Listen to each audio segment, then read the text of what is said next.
Hey, it's Steve Cochran live at Woody Buick in Naperville and Gurnee. Getting a little service on my SUV. Remember, I endorse it because I spend my money here, and I think you ought to consider that as well. We'll get to live from my office in just a second, but first, how about a word from Woody?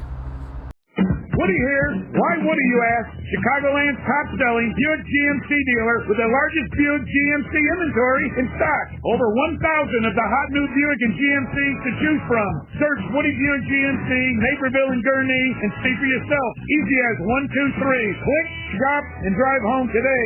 No shortage at Woody Buick GMC, Naperville and Gurnee. Woody needs your trade-in today. Hurry for best selection at year-end. Hope to see you soon, Woody. GMC, we are professional grade. All right, this is live from my office, but this is the anything but politics version. Yeah, there's still a war going on. Yeah, the government still sucks. Yeah, Trump's still crazy, but we're not talking about that today. The guest is my old friend Mike Ferrin, who not only had the good sense to get out while there was good times getting out of the current situation that radio is in, he also has made his way in Major League Baseball to be what I would like to call technically a big shot. And you can hear him every day on SiriusXM on MLB. What's the program called? The show is called Power Alley. And what time are you on? 9 to noon Central. 9 to noon Central, and we are on the verge. As a matter of fact, it's opening day eve. Yes.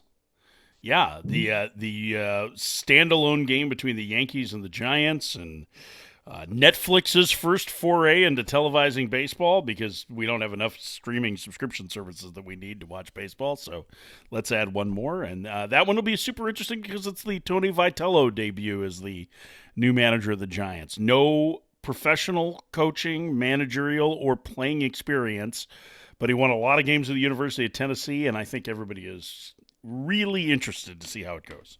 See, when I first heard about that and heard no experience, I thought maybe he was like an Uber driver, possibly an Amazon package drop-off guy, and the Giants said, what the hell, let's take a shot.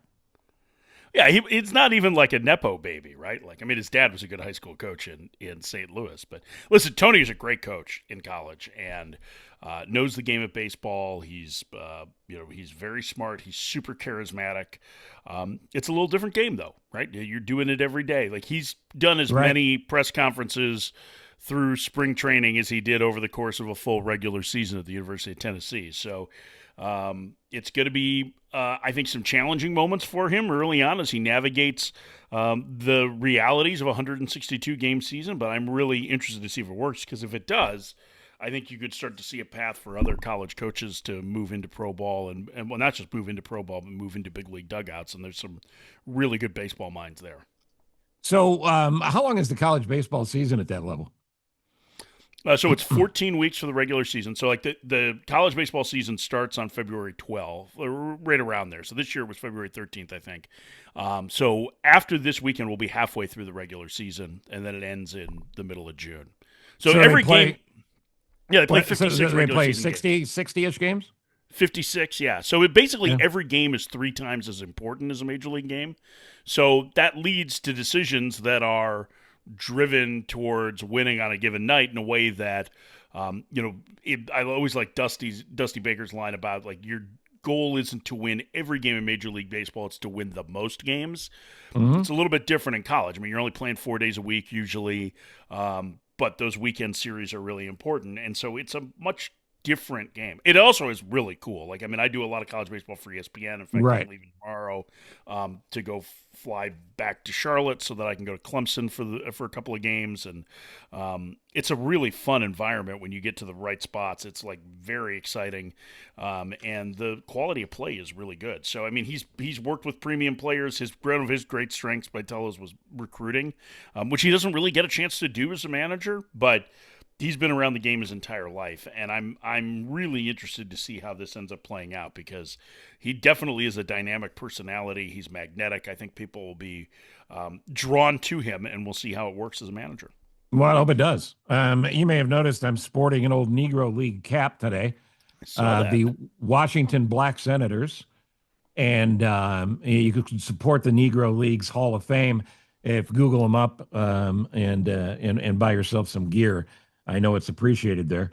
Before we dive full on into baseball, and opening day. I know you follow the rest of sports. You follow the rest of the world's news.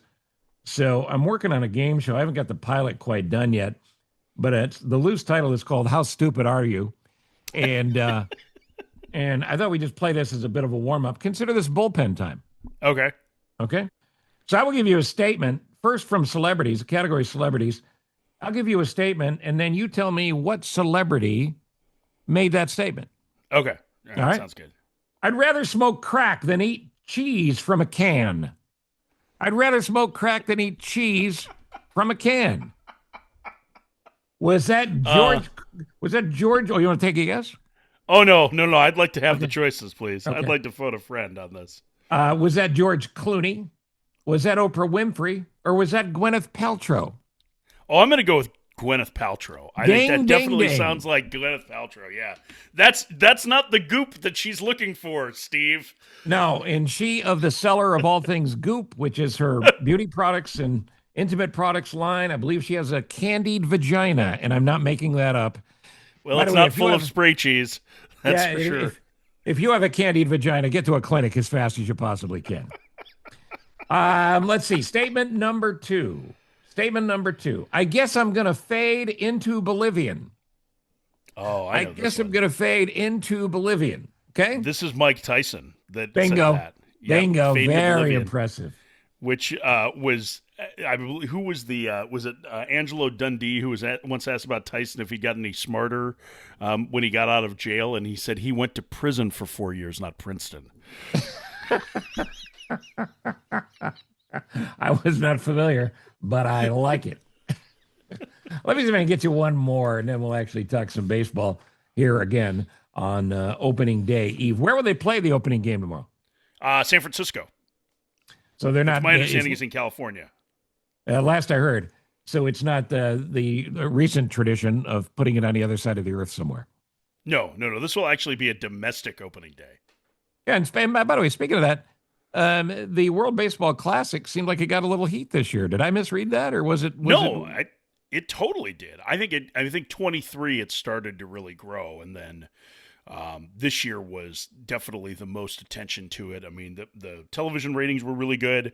I know we had a lot of people listening to our broadcast on the radio for it, and I think the quality of player that was involved has continued to grow. I think it's a big deal now, and players really love it. I mean, the number of players who have played in World Series and won World Series who said that this is a bigger deal to them than that event, I think shocked a lot of people. But I think when you watch the way that they play and how excited they are to represent their countries, it totally makes sense. And in addition, the irony to me of Venezuela winning over the United States was interesting because right after the game, Trump declared himself manager of Venezuela. I thought he already did that a couple months ago. Yeah. All right, let me give you one more, and then we'll actually start. This is actually a sports one. I don't think there's anybody in this organization not focused on the 49ers. Pause. I mean the Chargers. And I'm going to give you a hint. Not a multiple choice, but a hint. This was a guy who hated press conferences, looked like his dog had just died every single time he did one, and some consider him the greatest NFL coach of all time. Who is it? Well, that would be Bill Belichick. That's exactly right. Here's a fun fact. Bill Belichick's 24-year-old girlfriend was 8 months old when he won his first Super Bowl. Huh? How about that? That's great.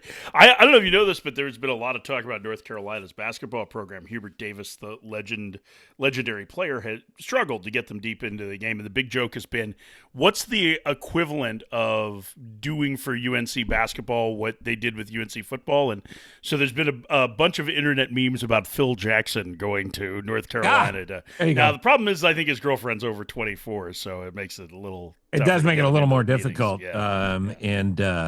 It's interesting that they're still together because obviously it's purely love. But just for the ladies who are listening who think every 75-year-old man wants to be with a 24-year-old woman. No. No. Not unless it can be at 2 p.m. and dinner is by 4. And even now, Bill Belichick, I'm amazed he's still with her because anybody that age who has that experience, call your buddies, right? Tell them what happened. Yeah, they'll tell you you're a liar, but at least you had your moment. And then move on, even if you go into the witness protection program. Because You can't be with this woman, this girl, because she's going to want to do stuff. And all the stuff she wants to do, you've already done. You just want to go home. You want to watch something on Netflix and you want to go to sleep. She's going to want to take a walk in the park, a walk on the beach. She's going to want to go hiking. Why? The car's going to be right here when we get back. We're already here. That's why you don't want to date a 24-year-old, 50 years younger than you. I do think that there is an element of being able to delegate responsibilities, though, that comes with being a little bit more senior in that. So I don't know. Maybe she's doing some of the recruiting for North Carolina. Well, she's a beautiful girl and apparently crazy as the day is long. So good luck, Bill. All right, moving on. And by the way, his kids are thrilled about it. They check the bank account every day to see if there's anything left in the inheritance. Yeah. All right, so let's talk about baseball. And I come to this incredibly unprepared. You know, as a friend of mine, I was always prepared for everybody I spoke with. I did my homework, all of those things. I'm a diehard, lifelong baseball fan, but I have not done my winter work to know the game, certainly not at the level you do. So let's start with Chicago, where I am and where you come from. And let's begin with a group of young men that I'm really pulling for, who seemed to really enjoy themselves last year, and that's the Chicago White Sox. Is having fun playing baseball enough to get them to the next level? No, I don't think it's quite enough. Although I do think that things are trending in the right direction, right? Listen, they will avoid 100 losses this year, which I realize sounds like I'm damning them with faint praise, but this rebuild that they kind of were forced into after the last rebuild didn't work, is going to start to show some benefits in the talent here, probably more in the second half of this year. We've already seen some of those guys, right? Colson Montgomery has been terrific. I think the Rule 5 pick that they made last year to get Shane Smith, their opening day starter, certainly has given them some great returns. Grant Taylor was terrific out of the pen last year. I thought they had a really good winter in adding, both veteran guys who were good players to take some of the pressure off of the kids, and then adding guys with upside like Munetaka Murakami, the Japanese slugger who's going to play first base for them. So it's an interesting team. I think once you get later in the year and you start to see the Oswego native Noah Schultz make his big league debut. You see Hagen Smith, first rounder from a couple of years ago, debut. You see Braden Montgomery, who was one of the key guys they got in the Crochet trade, come up. Like, you're going to start to see the talent really begin to coalesce. So they're not quite ready to compete in that division, but they're certainly moving in the right direction, and I think there will be brighter days ahead in 2027. So if they don't lose 100, that means they've got to win 63. Could they win 70? So I actually did another podcast here with my friends at Sox Machine, and I think they win 73 games. I think they can avoid 90 losses this year. So things are trending in the right direction. They already had a nearly 20 game increase from last year from 24 to 25. I mean, listen, there was nowhere to go but up, right? They lost 121 games. But I think that they can add another, 13 wins, I think is what the total would be. I think they're good enough to do that. I think things are going to continue to get better on the South Side. That AL Central is kind of a weird little mess in and of itself. I don't know if it's the weakest division, but nobody there is threatening to put up 100 wins, I assume. Is it Cleveland? Is it the Twins coming back after a bad year? Who is it? I think it's Detroit is the odds-on favorite. They signed Framber Valdez as a free agent, which is a great addition. He's been one of the better pitchers in the American League. Tarek Skubal is the best pitcher in the league, the two-time Rating Cy Young Award winner. They brought back Justin Verlander, right? And this is more than just more importantly, they brought back Kate Hudson. Yes, well, they brought it's a package deal. So yeah. they bring Verlander had a really good second half. Kate Hudson, that's not her name. What's her name? No, it's Kate Upton. Kate Upton, that's it. Wow, Kate Hudson, talk show host. Kind of weird for Kate Upton to hear about Kate Hudson, but my mistake. Maybe you should have cleared that with Justin first.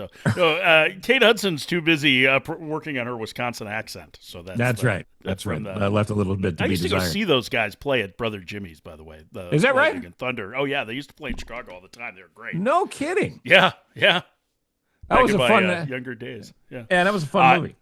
Anyway, but so Verlander gives them a little bit of depth. They have one of the best position player prospects in baseball who made the opening day roster, Kevin McGonigal, who plays shortstop for them. They're a little left-handed in the lineup. I'm not sure how great their lineup's going to be, but their pitching depth is good enough. And I think they're clearly the best team in that division. I think both Kansas City and Cleveland are pretty good. I think they'll be competitive for a playoff spot, and it's not like Detroit's going to run away with it. But the division is getting better. Even with the Twins taking a little bit of a step back, their new control person has said that they want to be competitive, which means I think that they're going to push forward here through this year and into next and adding some more talent. But so like the days of the AL Central being kind of the dregs of the American League, I think are over. Okay. And it'll be competitive at the top with Detroit as the best team. We'll get to the Cubs in the National League shortly, but let's finish the American League. If you go to the AL West, I was thinking about Mike Trout the other day. Now, Mike Trout could easily be remembered as one of the all-time greats whenever he decides to hang it up, and maybe you know more than I do that he already has, because he's battled some pretty significant injuries recently, and he's not getting any younger. Mike Trout chose to stay in Anaheim and stay where he was probably comfortable, and you don't need to hold a garage sale for him. He's got plenty of money. He's doing just fine. But will baseball fans remember how great a guy he was on the field? What an incredible player he was? Or is that only to the baseball nuts who really follow it? Oh, no, I think he's the best baseball player we've seen certainly in the last 25 or 30 years. And I think, maybe with the exception of Shohei Ohtani, just because Ohtani does everything. But Trout's peak was unforgettable. I mean, he was combinations of Willie Mays and Mickey Mantle in this era. You're right, the injuries have impacted him. But last year, he actually had a decent season. Batting average was down, but the power numbers started to come. He was still about 20% better than the league average offensive player. I think he's excited. I got a chance to talk to him a couple weeks ago. He's excited for this year. He feels really good. He's going to play more center field again. The key is him staying on the field. But I think he's an inner circle Hall of Famer. He is a memorable player. He was never the most dynamic personality. He kind of took the Derek Jeter tack of being a professional and just kind of focused on the day's game. And you're right, the loyalty to the Angels may have limited how famous he is worldwide. But I still think when we look back on Mike Trout's career, we'll recognize that he is one of the all-time greats. And unfortunately, he's not on a team that is likely to be competitive. They have a little bit of the old catch lightning in a bottle philosophy this year, which is like, if everything goes right, maybe we can compete. Right. But those teams almost never have everything go right. That was kind of the way I used to approach getting to work on time at WGN.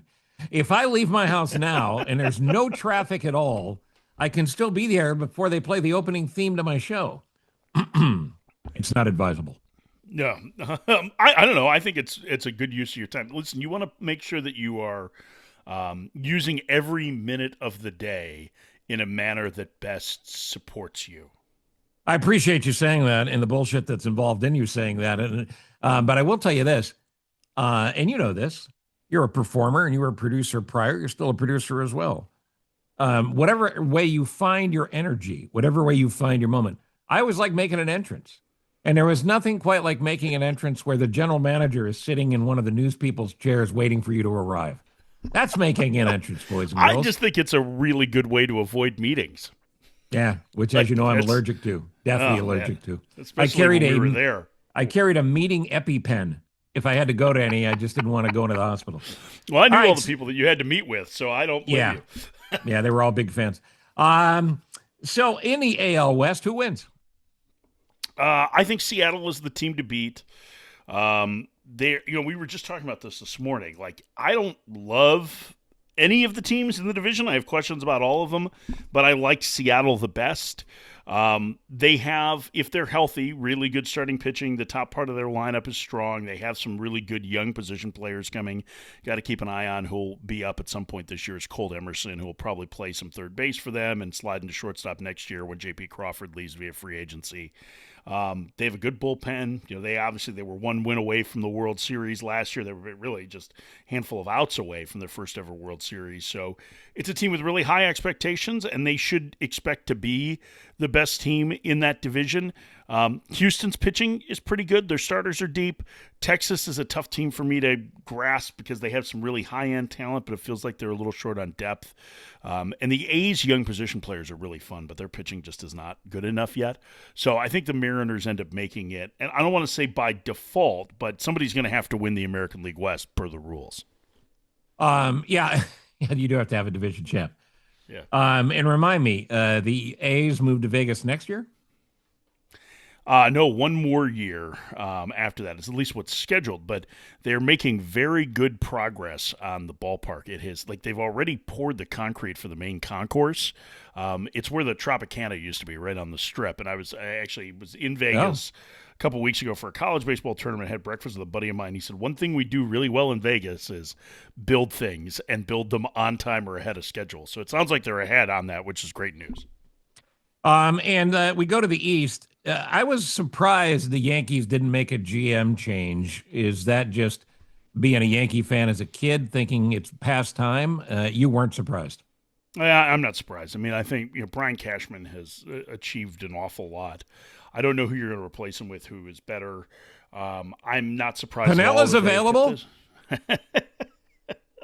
I don't know that Lou is quite as dialed in these days as he was. Well, I'm not sure that Lou was ever all that dialed in, to be honest with you. I'll tell you a great man, Pinella he can throw a rant. I'll tell you a great Pinella story. He told me about being general manager. So he's GM. This goes back to the Houston Astros and the Astrodome days. And I was lucky to call Pinella a friend when he was here because I grew up as a kid as a Yankee fan, especially in the late 70s when they were Showtime. So he goes, guess what Steinbrenner asked me to do once? We were looking at a player on the Astros, and he couldn't remember who the player was. He goes, but I don't want to get busted for tampering, so I want you to go out there, and I want you to wear an overcoat and a hat, and go up in the third deck. I'm not trusting the scouts because I don't know who I can trust. I'm trusting you. I want you to go check them out.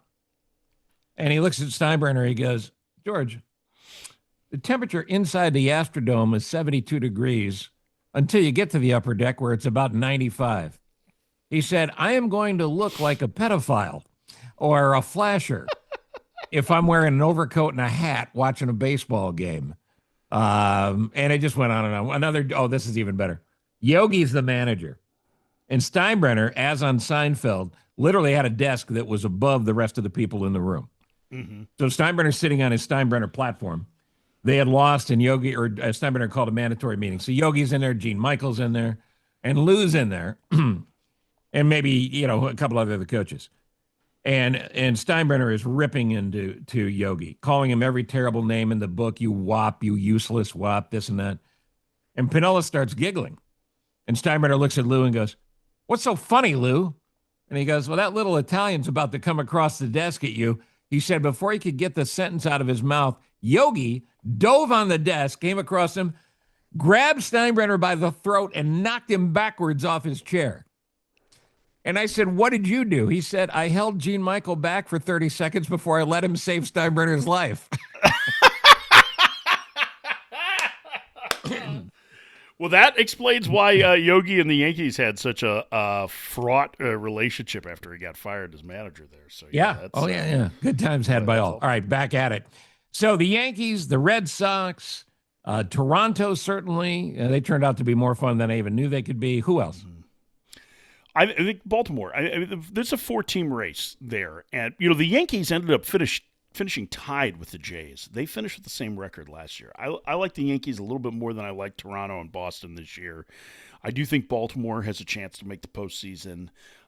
They're a little bit like last year's Jays, right? They're coming down off a down year after a couple of playoff appearances, but there's a lot of talent on that roster.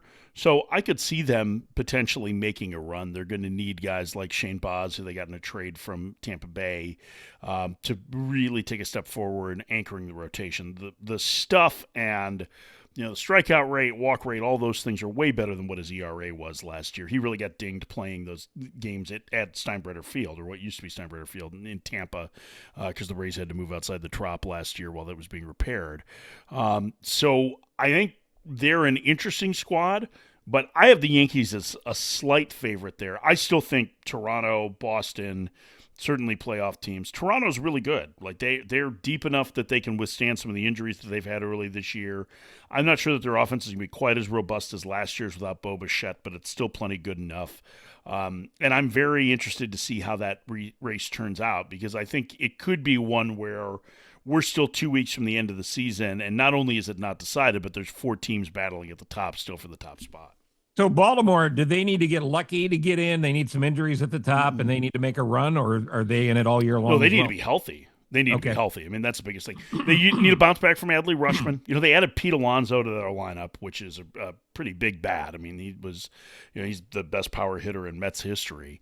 And so he's going to have an impact on them. Adley Rutschman had a rough year last year. I think if he bounces back, added with Gunnar Henderson, who's one of the best players in the league, then they've got a core offensive group that is good enough to compete in that division. Westberg and Jackson Holiday, and like those guys are really good players. So I think that they're going to be there in the mix. I don't think it's something that they need bad luck from anybody else. They need better luck and better health on their own end. Makes sense. Let's go to the National League in the Central. Before I ask you about the Cubs, I'm going to be in St. Louis in a few days for a meeting and seeing some friends and things. And it's just weird to me to go to St. Louis and know that the Cardinals are having to do ticket promotions to draw fans. Yeah. And also that they have been out of the playoffs for as long as they have been. They're just reeling. Have they done anything to fix their problems? Well, they have a new head of baseball operations, Chaim Bloom, who used to be in charge of the Red Sox, and Chaim is one of the smartest guys in baseball. They have seen a complete turnover in the last year and a half in the way that they're developing players. They have a new amateur scouting director. He's actually an old buddy of mine, Zach Mortimer, who's very good. They have a lot of young talent on their roster, but a lot that's not quite ready to be competitive yet. I'm really excited about it. J.J. Weatherholt, who was their first-round pick 2 years ago, is going to open the year as their second baseman. He's got a chance to be a super dynamic player. I don't think that their 95 loss is bad, but they're not going to compete in what's suddenly a deep division. Another year from now, I think we'll be talking a little differently about them. And certainly 2 years from now, I think they'll be back near the top of the NL Central. But this is going to be a reset year for them. They had been trending towards a rebuild. Now they ripped the Band-Aid off by trading Sonny Gray and Wilson Contreras and Brendan Donovan. And they've put themselves in a position where they're going to be trying to get young players a lot of opportunities to improve. But with Weatherholt, Ivan Herrera's kind of an underrated hitter, the catcher DH, who's got real power and is just a really good bat. Mason Wynn is an outstanding shortstop.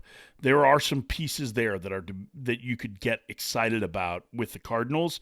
It's just there's not enough yet for them. But they have taken on a much more aggressive path to getting their young players opportunities and giving them a chance to figure out who can sink and who can swim so that they can make better decisions down the road. So when it comes to September, is it Brewers Cubs or somebody else in the mix as well? Yeah, I think it's Brewers Cubs for the most part. I mean, the Cubs are the best team on paper in the division. You have to give the Brewers a lot of credit, right? Like they're constantly there. And so they've made 7 of the last 8 postseasons, and the only one they missed by a single game. So I think they're right there. Cincinnati made the postseason last year and is a pretty good team. I think their position player group is deeper. They're going to be without Hunter Green for most of the summer. He had bone chips removed from his elbow just about a week ago. So it's going to take him a while to recover and then build back up. But they have a lot of pitching depth. I think it's a pretty good team. And Pittsburgh is really interesting. Their arms, I mean, first of all, they've got Paul Skeens, right? Like you've got the best pitcher in the league. They also have a position player prospect in Connor Griffin, who's going to open in the minor leagues, but I don't think will be there very long. He's probably the best position player prospect since Mike Trout, and he's got a chance to have a massive impact. They added offense this winter. The pitching is really good and really young. I think they're kind of a sleeper team in that division. I don't think that they can get over the hump this year, but I think they're not going to be somebody that anybody wants to play because they have like 30 guys that throw 100 miles an hour, and all of their stuff is nasty. I mean, it's a bad matchup for just about every team with the pitching that they have. The East is always interesting. The Braves, to me, sort of remind me of the 90s Braves, not in talent, but we're going to win a whole bunch of games and we're not going to get over in the playoffs. Am I remembering this right? The Braves, with those incredible 90s teams, they only won one World Series? Yeah, which is as much as this current group's won. They won in 2021, so yeah. So Braves and who? Well, I think the Braves are actually in jeopardy of missing the playoffs for the you're kidding. year because they have had a ton of injuries to the rotation already. They're going to be without two of their key starters, Hurston Waldrop and Spencer Schwellenbach, until at least June. They both had bone chips removed from their elbows. So again, like, it's not a major surgery, but it just takes a lot. You have to wait for the scar to heal, and then you got to build back up, and it takes 8 weeks for pitchers to get built up. Spencer Strider, who had a down year last year, was kind of their star ace. Hasn't really bounced back from his second major elbow surgery, and now he's got an oblique issue that's going to put him on the IL to open the year. They're short in the rotation. Jurickson Profar is an idiot, so he got suspended for a second time for steroids, which means that's going to cost him the entire season this time, which they had built their roster expecting to have him. They're a little bit deeper in the position player group than they have been. That's the MLB That's the MLB dipshit clause, right? If you get caught twice. Yeah. Yeah, that's absolute. Like, it's what was the old George Bush line? Fool me once, shame on me. Yeah. Fool me twice, and we won't get fooled again. Right? Like, that's basically the equivalent of it. Right? Just a moron. So, and cost himself. It was on a 3-year contract, right? And the first 2 years, a year and a half of that, he won't get any money from. So, lots of really good life decisions on Profar's part here. So they're thinner. They still have Ronald Acuna Jr., but the two teams to watch in that division are the Mets and the Phillies. The Phillies are older, but really talented. They still won 95 games a year ago. But they've got to win now. They have to. Because I was trying to apply for Medicare the other day, and the Phillies were in line in front of me. Yeah, that's exactly what it is. Yeah. They're not quite the Wheeze kids of 1983 that won the pennant, but they're trending in that direction. So they're running out of time. The Mets completely reshaped their roster in a really interesting way. They said they wanted to focus more on defense, so they acquired Marcus Semien in a trade. They traded Brandon Nimmo, a fan favorite. They didn't re-sign Pete Alonso. They traded for Luis Robert Jr., who, when he's on the field, is a terrific center fielder. And then they went and signed Bo Bichette to play third base, and he's never played third base. He wasn't a particularly good shortstop defensively. Can he handle third? They replaced Alonso with a guy that has never played first base, and Jorge Polanco, who has been a second baseman DH. So did they improve in that spot? Time will tell. They've added a ton of pitching. They traded for Freddie Peralta from the Brewers. He's going to start opening day for them. So they're an interesting team. I picked them to win the division just because I like their depth a little bit better. But it's going to be pretty close between them and Philly at the top. Atlanta still has enough talent that they can make a run at it. But, man, they need a lot to go right at this point. Your description of the Mets and how they're juggling players in spots they don't know reminds me of that scene in Moneyball where Brad Pitt goes for the midnight meeting. They're sitting there and he tells him, Scott, that first base is easy. And the coach goes, it's extremely difficult. Yeah. So tell him, Wash, it's incredibly hard. Yeah. Yeah. You're teaching two players to play things they haven't played, maybe even back to Little League. You go out west and it's the Dodgers and everybody else. Yes. The Dodgers are good. I know that's the quality analysis that you had me on for, right? Was to tell you that the Dodgers. Well, the reason I bring it up is, anything can happen in a 162 game season, but they're so deep that it's hard to imagine that they don't make a run, make it stick, and get back to probably another World Series. Yeah, I don't know if they're going to make the World Series again. Getting to 3 World Series in a row, especially with baseball's playoff format, is really difficult. But they're the favorites in the division, clearly. If you're a fan of the Padres or the Giants or the Diamondbacks and you're looking for a little bit of hope, their lineup is actually older than the Phillies. And even the key guy that they added in, Kyle Tucker, who is a bona fide star, has had a lot of injuries over the last 2 years. Their bullpen is deeper. They got Edwin Diaz, who had been closing for the Mets, who's very good. They have a lot of really talented starters who they managed to get healthy all at the same time in October last year, and I don't know that they can guarantee that this season. So I don't think it's as talented as the team is on paper. I do think that there are paths where the Dodgers don't run away with the division. They haven't the last 2 years. And they've been on the ropes a couple times in the playoffs. I mean, remember, they nearly lost a series to the Padres in the division series 2 years ago. Last year, they were, 2 outs away from losing the World Series. So It's not perfect for them. They are really talented, but there are some things that could go wrong. And, listen, there's not a great team behind them. Arizona has some of the best position players in the league with Ketel Marte and Geraldo Perdomo and Corbin Carroll, who are their big stars. It's a deep lineup with an okay rotation and a questionable bullpen. The Padres have some stars, but a questionable rotation and a great bullpen. The Giants have just not a lot of depth. But there are paths for all of them to compete in the division with the Dodgers and certainly to advance out of the National League playoffs if one or some of them were to make it. And I would just say this to people who maybe were baseball fans and have drifted in the past few years for whatever the reason, distractions, lost your love for the game.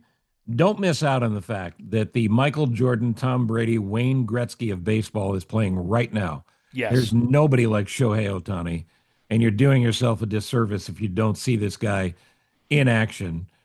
He seems to have a tremendous love for the game, but Babe Ruth wasn't half the pitcher Shohei Ohtani is. No. So stop comparing the two of them, folks. And Shohei Ohtani is just a pleasure.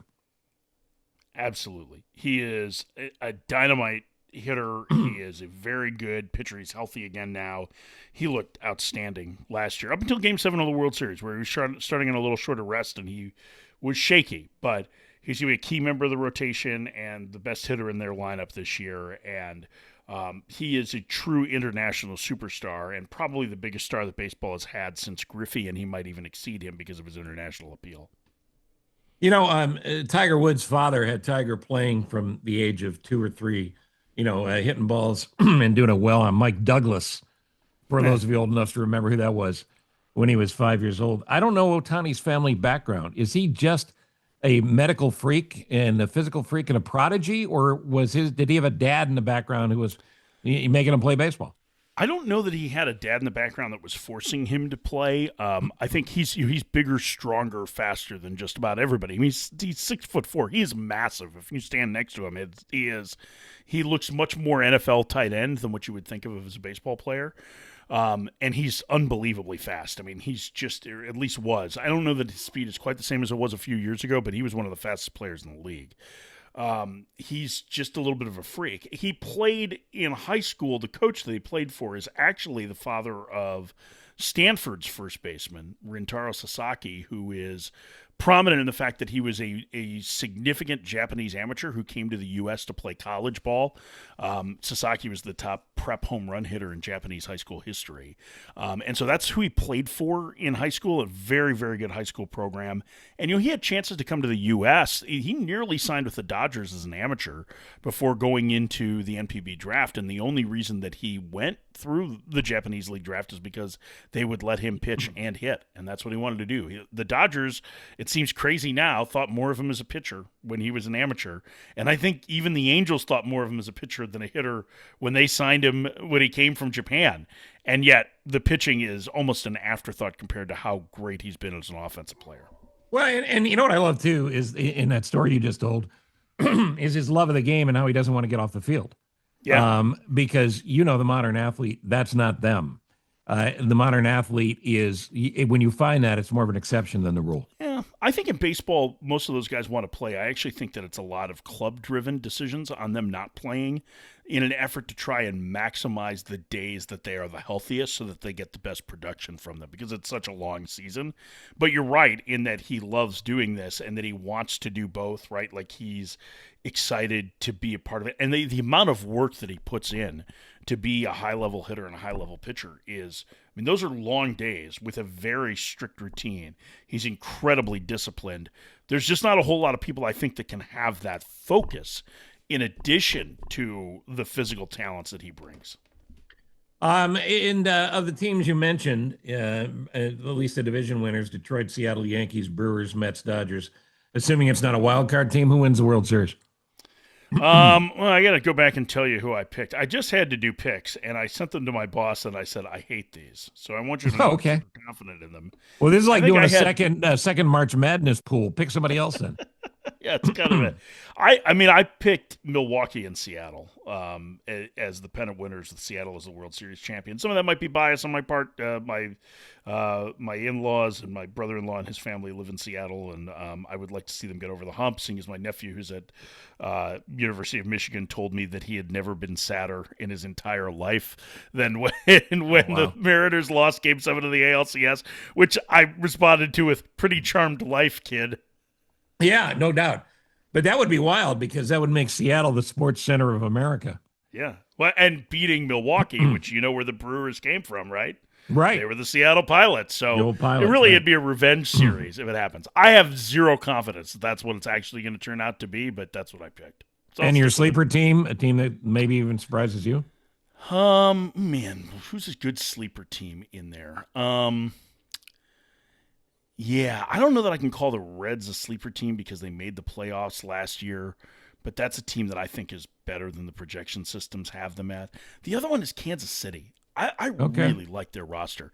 Bobby Witt Jr. is incredible. I mean, I don't think there's any other word to describe him. He was, during the World Baseball Classic, often the best player on the field, and that was with Aaron Judge as his teammate. Defensively, he is spectacular. He's an incredibly impactful offensive player. He runs the bases extremely well. He is absolutely great. And to me, that's one of the things that he does is because his defense is so good, he can impact a game even when he's not swinging the bat well.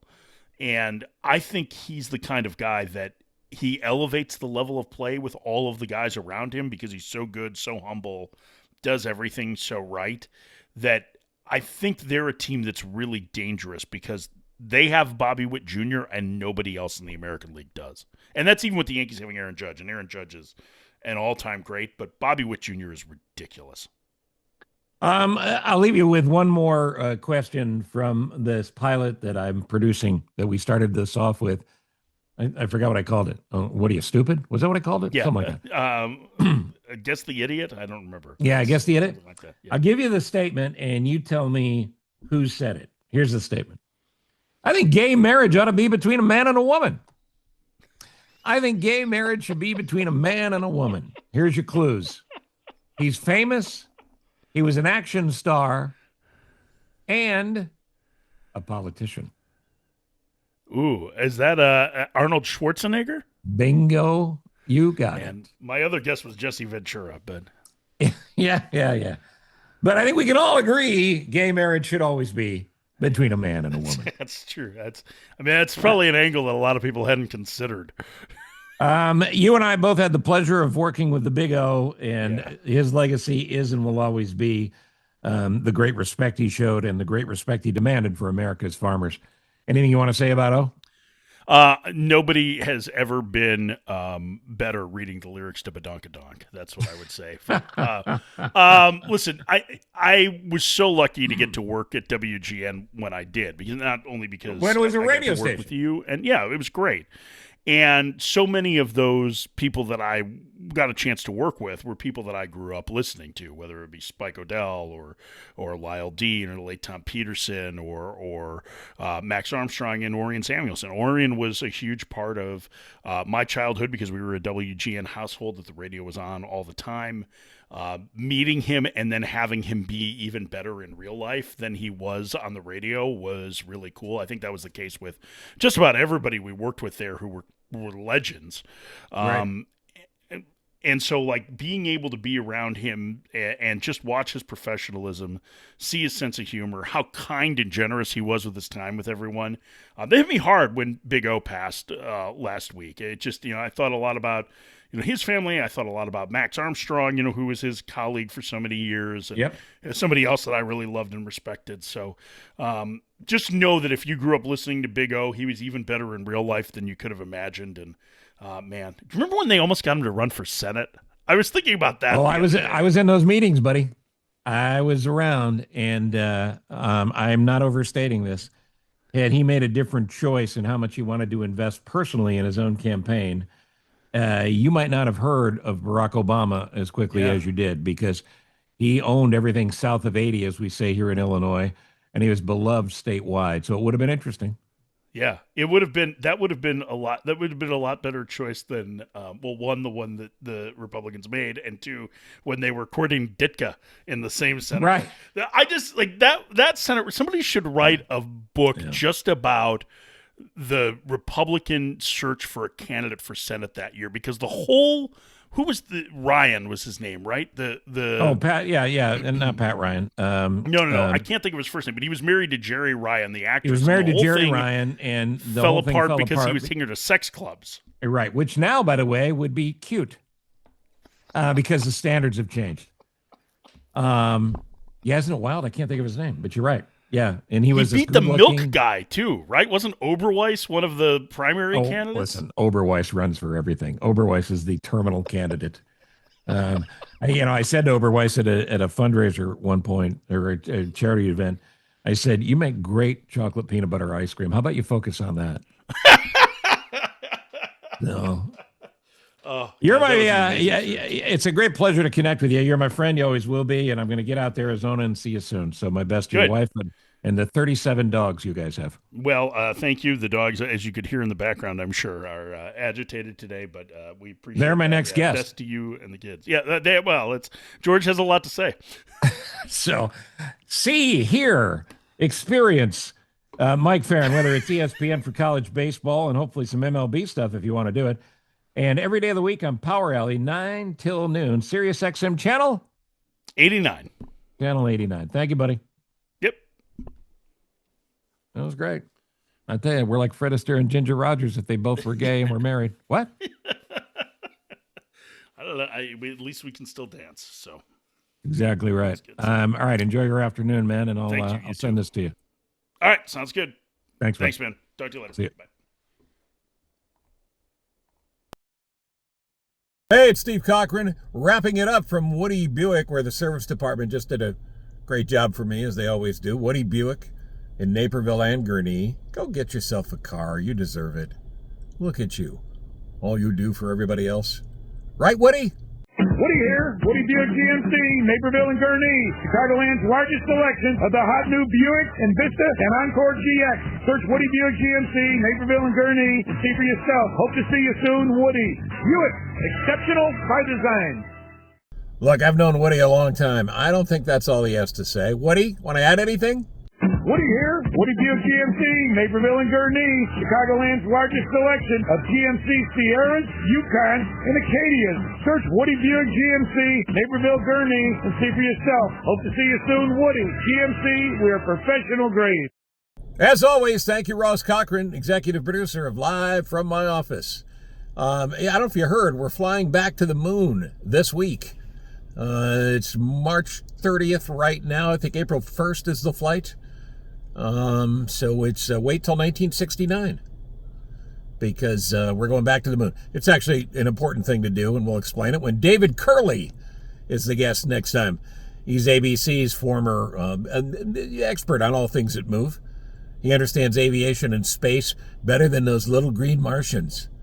And Mr. Curley will join me to explain the moon launch project and what'll happen next and what'll happen going forward. He's a good dude. You'll like it.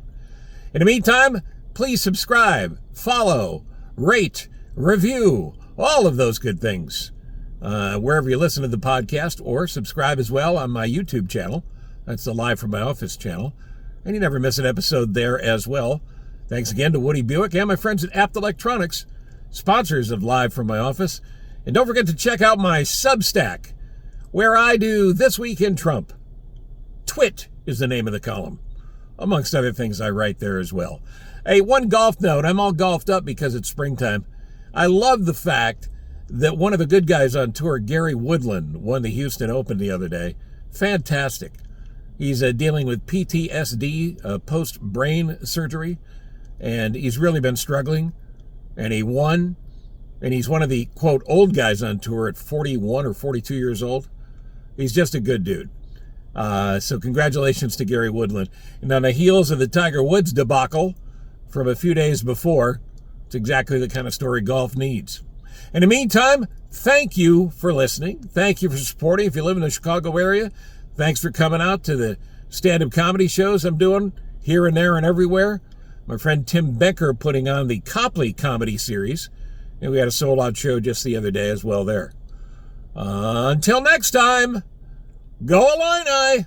I-L-L-I-N-I. You know the drill. It's Final Four time. And we'll see you down the road on the next Live from My Office or Anything But Politics.